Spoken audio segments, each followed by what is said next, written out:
ஒட்டன்சத்திரத்தில் விடுமுறை நாளில் பள்ளி மாணவன் குளிக்க சென்ற பொழுது நீரில் மூழ்கி பலியானார். திண்டுக்கல் மாவட்டம் ஒட்டன்சத்திரம் அருகே உள்ளது அம்பலிகையில் பகுதியில் உள்ள சிறிய நகரில் வசிப்பவர் பழனிசாமி.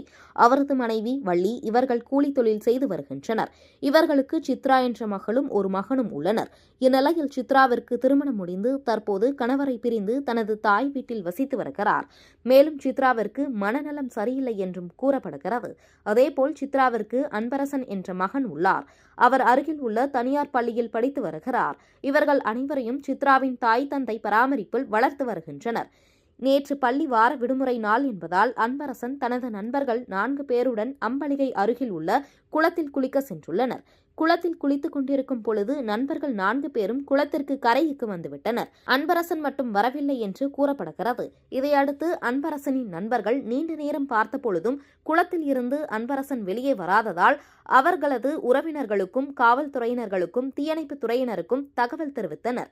இந்நிலையில் சம்பவ இடத்திற்கு வந்த காவல்துறையினர் தீயணைப்பு துறையினர் உதவியுடன் குளத்தில் தேடிய பொழுது அன்பரசன் குளத்தில் மூழ்கி உயிரிழந்த நிலையில் சடலமாக மீட்கப்பட்டார்.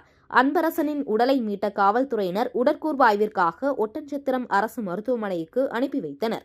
மேலும் சம்பவம் குறித்து வழக்கு பதிவு செய்து கல்லமந்தலயம் காவல்துறையினர் விசாரணை நடத்தி வருகின்றனர். மாணவன் உயிரிழந்த சம்பவம் இப்பகுதியில் சோகத்தை ஏற்படுத்தியுள்ளது.